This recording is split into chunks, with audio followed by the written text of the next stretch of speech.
going on, everybody? ODC here, and I'm back with another action figure review. Today, we're going to take a look at the DC Mcfarlane Batman Noel action figure. Now, this is a figure and actually a story that I've always really liked. Lee Bermejo is one of my favorite artisans as far as comic book arts go. And same thing with Greg Capullo and Jim Lee, and there's a bunch of others. With the integration of the soft goods capes, especially a wired soft good cape, I really think that this makes the figure that much better from the original release, which this is technically using a lot of pieces, but there are some new pieces also involved with this Noel Batman. Now, if you have the, I believe it was the Page Punchers, Lee Bermejo version of this, the bat symbol is different. The boots are different. Obviously the cape on the Page Punchers has a cloth good, or a plastic cape. And I believe the head is also different. I think the head on the first release also had a more of a grimacing face showing teeth, where this one is more neutral. I kind of tend to lean a little bit more towards neutral faces. That's just my personal preference. But anyway, let's get into it here. I think this is a really good offering. I think you guys are going to like what I'm showing here. First piece we'll talk about is the trading card. Nice artwork from the Batman Noel story. If you haven't read it, go check it out. It's really good. I feel like a lot of people will love the artwork. And then there's the back of the trading card. If you want to pause that and read it, you can. First set of accessories, it's actually a twofer. You've got the gripping trigger hand, which actually does hold the Batarang very well. So no issues there. And you can take that out if you want to. It does have a trigger hand. I kind of wish that this was more of a gripping hand, but when you actually see how he grips the Batarang, you kind of need that trigger hand for him to grip it nice and tightly. So I guess I don't mind it too badly. And he does grip the Batarang really well. There's the shake test. So pretty good there. Next up, we have another hand, which is the gripping binocular hand, which is pretty cool. It's also seen in the artwork in the actual comic. So if you need a reference, there you go right there. And we've got some knuckle dusters right there, which is beautiful, even on the thumb. Oh, and really quick, he also comes with a DC Mcfarlane base. Sorry, forgot. All right, so let's bring in the figure here, and we'll take a closer look at... Now, I got to say this. I do own the Page Punchers one. It is currently in storage right now. I'm trying to see if that's a goof up right here. Might be a little bit of a couple nicks on there. I can repaint that. It's no big deal. I have black paint. I'll just fix that. But looks like a couple scuffs on the glove. A little bit of quality control, but nothing I can't fix myself. And that'll probably take 2 seconds. The paint work is different on this version from the Page Punchers. So that is something to also notice. It is less of a green and more of a gray with a kind of like a brown wash going throughout. So a little bit different there. The belt has got a nice tan look to it. He's got some loops. Let me get his arm out of the way. He's got some nice gray loops going throughout. I've always liked this very tactical, almost like Captain America-esque belt that we've got going here. And he's got the bat symbol right there. And then over here, we've got the Batman Noel symbol, which looks really good. Now, there are differences between the actual artwork for Batman Noel's suit, which is another one of my all-time favorite bat suits. I'm going to just be honest here. Even when I played the Arkham games, I would use the Batman Noel suit. The cape is actually supposed to tuck into the symbol. Now, also, here's just a frame of reference right here. If you look there, you can see the cape is definitely tucked into that That bat symbol right there. So that is an inaccuracy, but I'm kind of glad that they didn't, because then this cape would be, it's also wired. You have to understand that. If he tucked the cape into there, it would look really weird and goofy, and this thing wouldn't sit well, I don't think, over the shoulders. So I'm willing to have that sacrifice of a little bit of inaccuracy because it's got a wired cape. If it didn't, it was plastic, I'd be like, oh yeah, well then just tuck it in. It's all sculpted, and then you just do a plastic cape going on the back. No big deal there. The like I said, the bat symbol looks really good. There's some nicks and some scuffs and crannies and crooks and crannies and all those grannies in there, you know. The gauntlet, like I said, I got a little bit of a scuffing right here. That's no big deal. We've got the glove with some knuckle dusters and open hand. We don't get two fist hands. You get like I said, the gripping hand. And then on the other side, for the left side, you get the binocular hand. You do get a one fist hand right here, but you get the open gesturing hand. Anyway, the gauntlet has the blades right here, which are painted in a gray color from the black gloves. So nice differentiation there. Like I said, you do have some brown shading going throughout the shoulder pads, a tiny bit on the chest area. Subtle hints of it going down his leg armor to his knees. He does have some of it on both knees. And then essentially just kind of clean boots a little bit. But they also feel, just throughout the sculpt, they don't feel plasticky because there's a lot of texture there. So they feel, worn and battle hardened, which is really good. If you're not going to do a wash on here, just kind of make sure that the sculpt is really, really there, really, really pronounced. And then you shouldn't have an issue with it being one solid color. There is some extra paint work on the back for the brown, so it is consistent throughout the body. The cloth goods cape is really well done. I really am quite pleased with it. And I also noticed this, if you do kind of play around with the wired cape, you can kind of get it really close to the bat symbol. So, I mean, it is really close. So if you want to have them like a neutral stance pose, you could do that, and it would actually be just meeting that bat symbol. It doesn't meet it up here, though. There's still some gapping there, but, it's okay. So I think that's pretty close. And let me just bring this back in. It's pretty close. It's not 100%, but close enough, man. I mean, for a wired cape, it's tough to work with wired capes. They can really, kind of be tough to situate, especially when you're trying to fit them in with some plastic. But I've always said that plastic and soft goods just go so well together. And it really does help finish off the figure. I feel like it makes a figure look so much better than a plastic cape that kind of can only do one thing. Is essentially, if it's wavy, then it's got to be in like an action pose. If it's neutral, then you got to look neutral, because there's not a whole lot you can really work with there. So it's an unfortunate thing, but it is what it is. Anyway, I love the sculpt of this figure. It just looks so darn good. All of this armor on the legs and the stitching. Look at all of this stitching. Let me get my pointer out here. My Indiana Jones pointer. All of this stitching going throughout each padded armor piece. It's so well done. You can definitely see that this inspired a lot of like Arkham Origins stuff. A lot of the Batfleck suit. I want to say even some of the Batman movie suit. So you could definitely tell that that's kind of a thing. And then also the New 52 suit, because no undies, obviously. But yeah, I love this sculpt. This sculpt is phenomenal. It's really, really good. The cape is really nice. It does hold a very, so you could have, it going up like Batman just farted and it was, there you go. But, yeah, you could definitely have it in like a wavy pose, like he's just dropping down, getting his eagle on,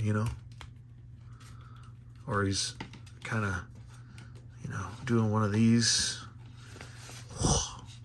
I don't know what we're doing here. Like he's kind of in a Bruce Lee pose a little bit. He's doing the, come on, let's go. Bring it. Bring it. It's already been brought in. That's not a word. As far as his articulation does go, pretty good. I'm really pleased with the articulation motion. Anyway, the head can do a full 360 rotation if you needed to. I'm not going to snap his neck because I don't like killing people. So there you go.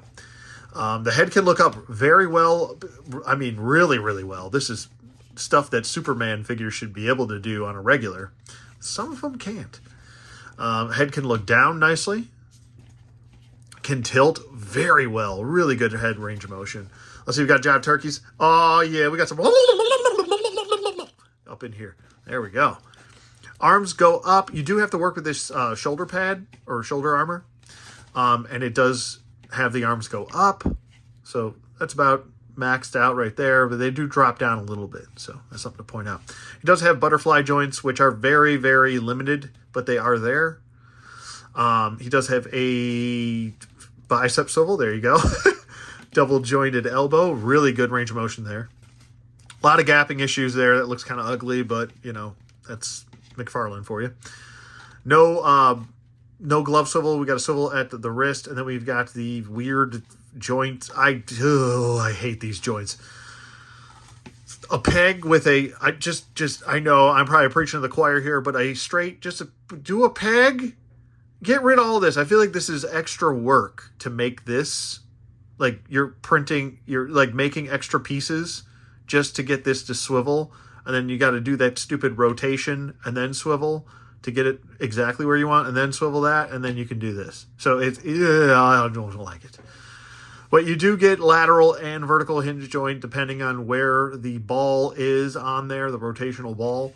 So, you know, you get both technically, but I'd rather just have a straight peg in there with either a vertical or lateral. It's just easier that way. Or, you know, with multiple hands, you can switch them up. He does have a diaphragm joint, which it's the McFarlane diaphragm joint where it crunches further back than forward. Which, I mean, it's great if he's getting punched or something like, you know, bruh. But, or getting his back broken, you know, you could go that route if you wanted to. But he doesn't really, I mean, there's neutral. And really getting him to crunch forward is kind of pointless. And that's due to all McFarlane figures. If you take this, separate this from the torso, this upper torso from the mid torso, you'll see that not only is the ball on the lower torso super, super limited because of the movement or the room in there for that ball to move, which is a pitted ball, but also on all of the peg holes, they are far too forward. It's like the peg hole is like right here as opposed to being in the center, which is very strange. So that's why he can't really crunch forward. So not only would you have to Dremel out some of the torso up in here, but then you would have to almost like have the peg hole moved back. It's a mess. He does have a waist swivel. Sorry, I'm going off on a rant tangent. It can tilt, and I'm going to hurry up here. Legs go forward. Leg goes back. Anatomically correct upper thigh swivel. Double jointed knee. No boot swivel, but he does have the ankle swivel. And then the weird same thing as the wrists where you got to move the ball around to get weird pointy toe, pointy heel. He does have toe articulation is there. And then ankle pivot, which, you know, is good. You know, it's good, but we know the ratchets. Like, I think at this point, everyone knows how the ratchets work in the feet now. They either work really, really well on some figures, better than others, or they are just simply, you know, not going to work so well. If I could say, make that a very quick and easy statement for people to understand, I guess. I don't know. I think, like I said, some work better than others, but you know, I don't have a problem with this guy. This guy kind of, you know, he likes to stand. Really quick before I go, sorry, I didn't even point this out. I don't know why, but I'll swap the hands out so you guys can see what they look like with different hands. And make sure that when you're putting the hands in that you hear this. You hear that little click? You want to hear the clickety-clack? And then we'll get this other hand in there. But you want to hear that noise. You want to hear that. There you go. A little snappage. Can hold his stuff. B-E-A, beautiful. There you go. All right, first up for size comparisons, we've got a DC Multiverse figure in Ghostmaker on the right. That's a really great figure. And then on the left, we've got the Ben Reilly Spider-Man. Next up, we've got two more Marvel Legends.